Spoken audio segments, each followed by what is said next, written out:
Hi, I'm Dave Fornell, the editor of Diagnostic and Interventional Cardiology magazine, and I'm here at the University of Colorado, and I'm here to talk with them about the overview of their structural heart program. And I have with me Dr. John Carroll. He's the director of Interventional Cardiology. Robert Quaife, he is the director of Advanced Cardiac Imaging, and Dr. James Chen, he is the associate professor of medicine and director of the Te3D imaging lab here. So thank you very much for joining me. So I was looking for how your program started and where you have gone, because you're cited as being one of the luminary centers in structural heart development. Well, we started back in the really 1990s with a few index cases of unmet clinical need.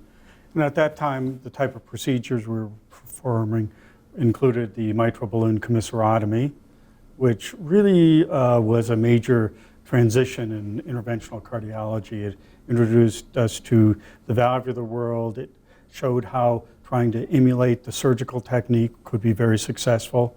And it also pointed out we really needed better imaging because interventional cardiologists were used to doing angiographic guided interventions, stenting of coronary and peripheral, and this inherently required echocardiography for image guidance, and also was facilitated by the development of CT imaging. As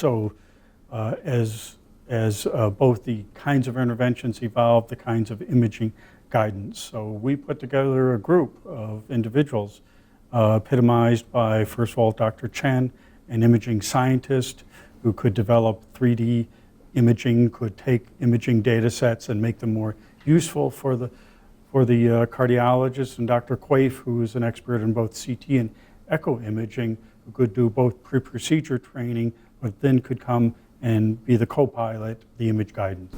Ian, what are some of the procedures that you do here, and what are the volumes that you have currently? Well, let's see. We've been doing the Genesis, the mitral balloon commissurotomy. We've been doing that for now over 20 years.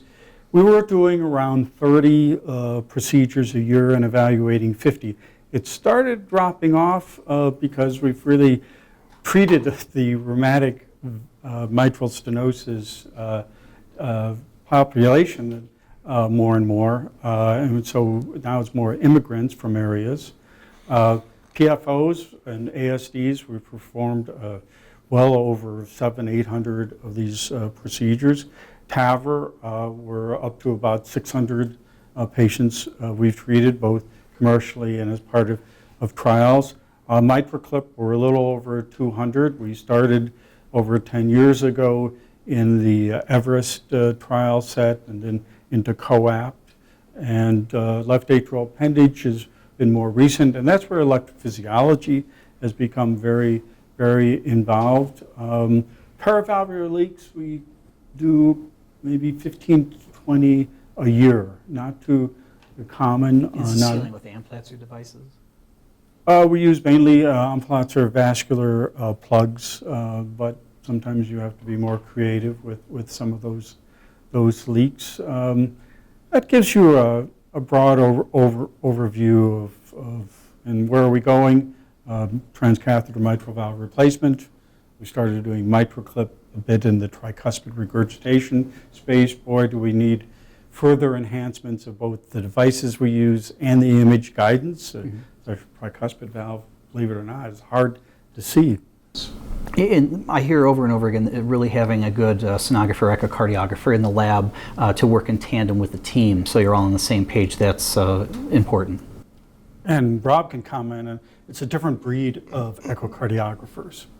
Yeah, I think the issue with guidance and some of the things that we do now is understanding not only the initial target, but then how you get to that target.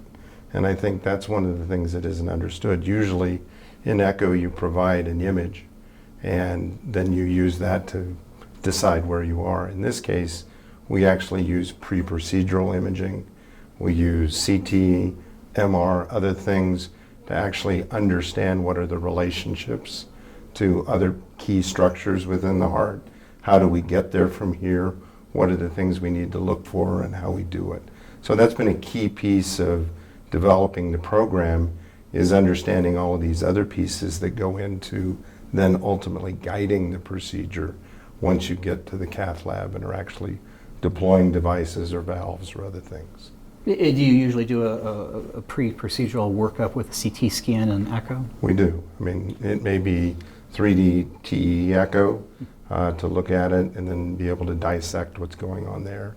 The CT for structural heart disease such as TAVR or some of those, perivalvular leaks, even large ASDs, we've done a fair amount of work on and characterizing those beforehand and what are the key features that would be successful if we tried to close it percutaneously versus might be unsuccessful. And you're also looking at access routes as well? Correct.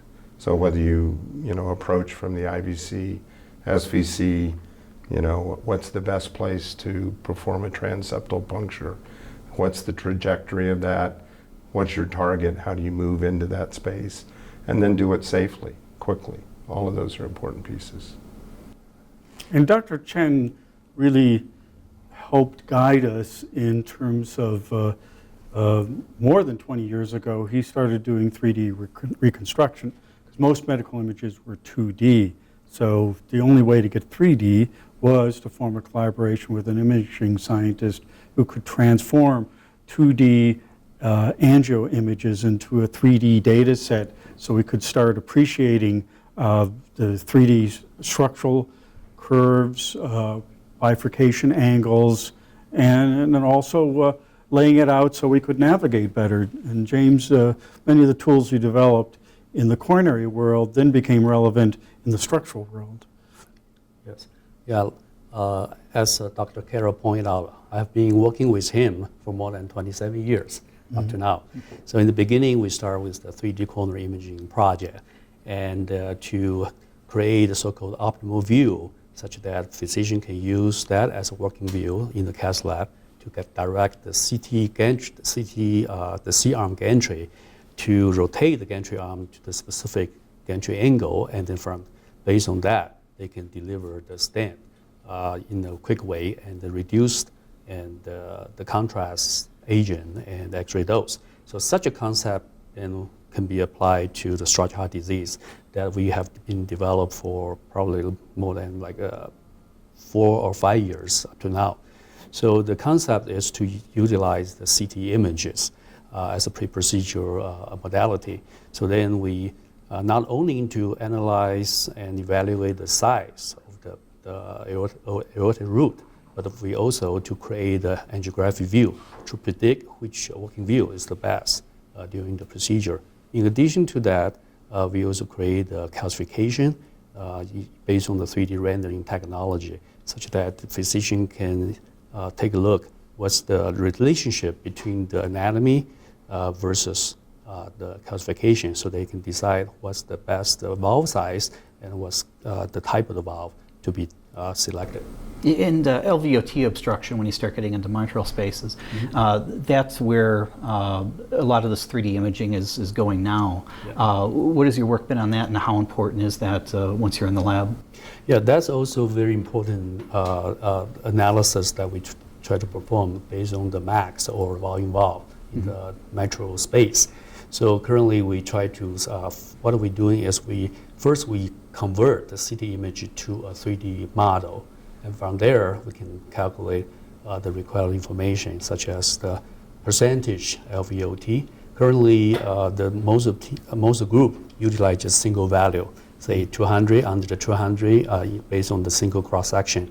And then we can determine whether there's an obstruction for LVOT.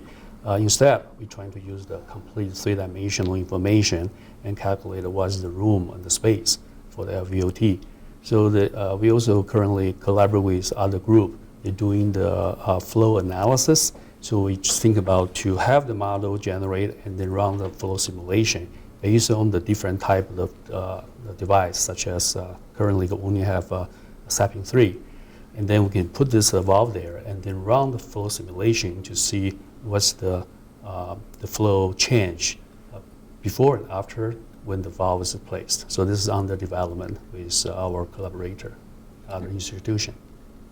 And this is the fascinating thing about how new interventional techniques require new imaging applications.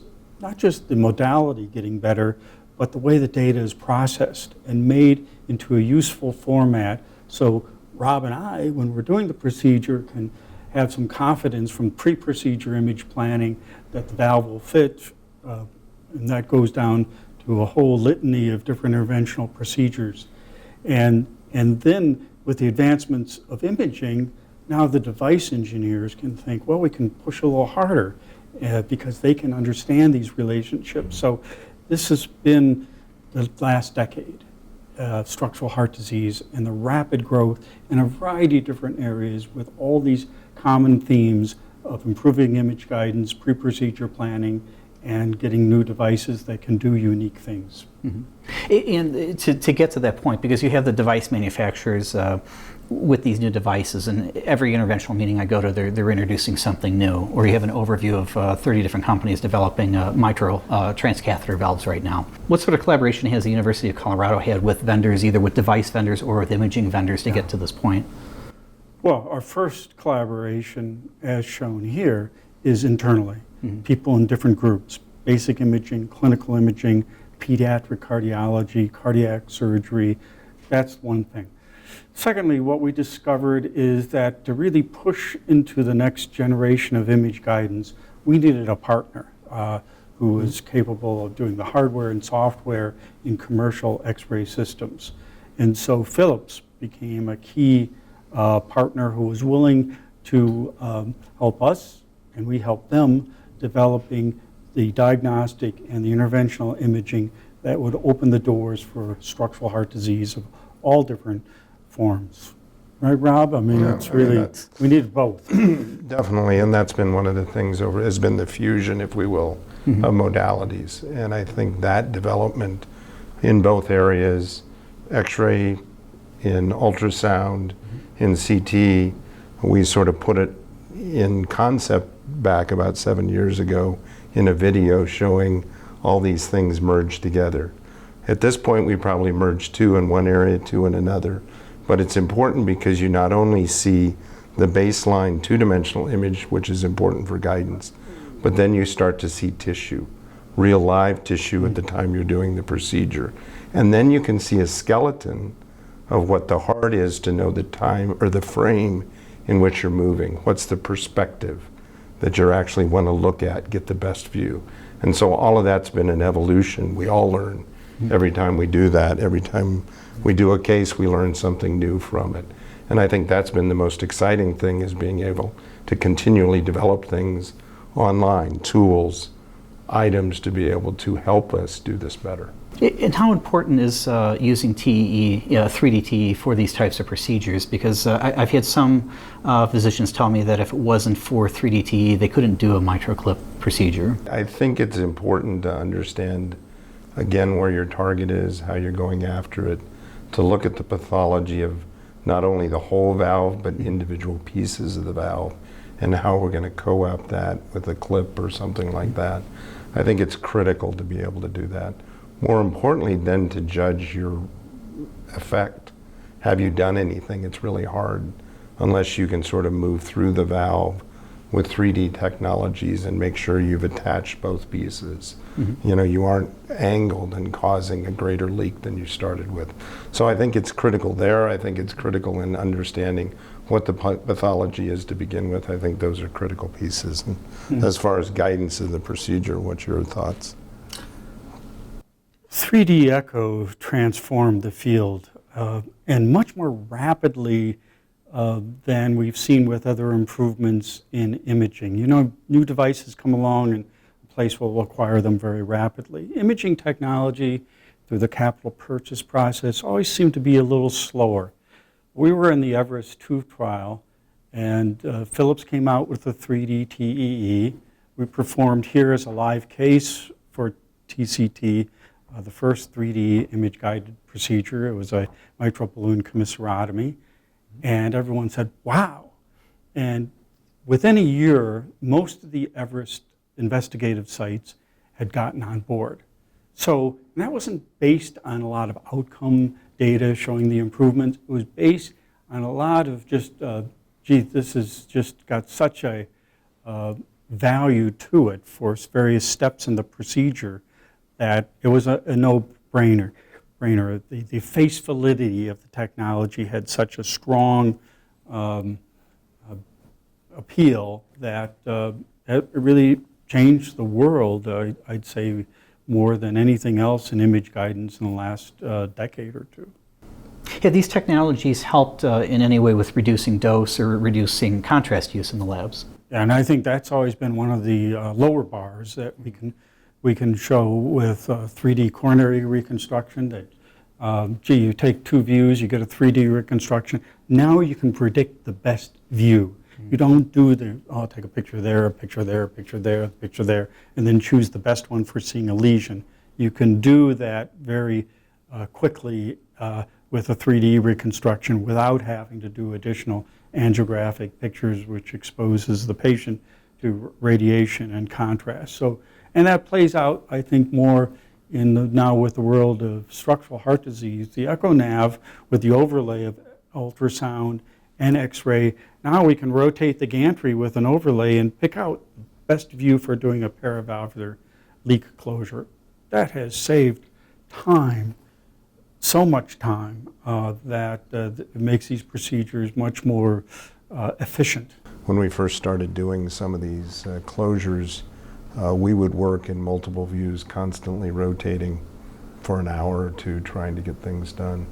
Now we can usually go in, turn on the color in 3D, adjust the position of the image intensifier, define it, and then there you can actually see the jet, aim for the jet, it becomes a target much faster. Yeah. You can change the perspective, you can change the colorization, you can enhance it. All of those things make it easier. And I think one of the things that 3D Echo has done is allow us to do what used to be called biofeedback, eye-hand coordination. You move it one way, oh, that's the wrong way, you move it back the other way. It's obvious. It's not, oh, do I need to move this counterclockwise or clockwise? It's, you see it, you move it the correct direction.